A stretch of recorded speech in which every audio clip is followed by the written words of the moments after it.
Donc nous avons positionné des agents collecteurs qui collectent des données statistiques. Mais en plus de ça, nous travaillons à faire en sorte que vraiment la santé des animaux qui sont mis en place soit vraiment une bonne santé, qu'il n'y ait pas de maladies prioritaires sous surveillance, particulièrement les zoonoses. Et à côté de ça aussi, nous facilitons également la mise en place également des éleveurs qui arrivent. Donc nous sommes en contact permanent avec les camions qui arrivent pour pouvoir les mettre dans de bonnes conditions au niveau donc, des forails respectifs. L'idéal, c'est de travailler à ce qu'on puisse segmenter sur le plan épidémiologique la distribution spatiale des populations. Parce que comme vous savez, le Covid-19 est une maladie de contact. Ça veut dire que pour l'avoir, il faut être dans un environnement contaminé. Bon, lorsqu'on réduit justement les acides environnements, donc on va certainement réduire avec les règles de distanciation. Mais il faut dire que depuis le début du Covid au Sénégal, il n'y a jamais eu un véritable confinement, ce qui fait que les gens étaient tout le temps en contact.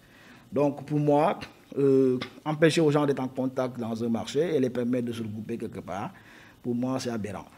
Le plus important, c'est que les gens mettent des masques, qui lavent les mains régulièrement. Ce sont les règles de base. Si c'est fait, à mon avis, à mon humble avis, on pourra vraiment avoir de bonnes conditions.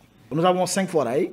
Nous avons le forail de Niaguis, parce qu'il y a un forail qui concerne Niaguis, le forail d'Aloir que vous connaissez, qui est à Kandialan. À Bignona, nous avons le forail de Château-d'Eau.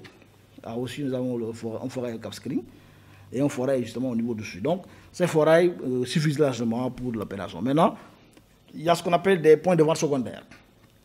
C'est des points de vente qui sont tolérés dans certains quartiers, qui sont tolérés, justement pour aider les populations à pouvoir s'approvisionner.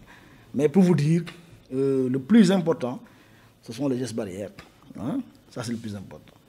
Parce que même si vous avez 10 000 marchés, si vous n'insistez pas sur les règles barrières, c'est comme si vous avez un seul marché.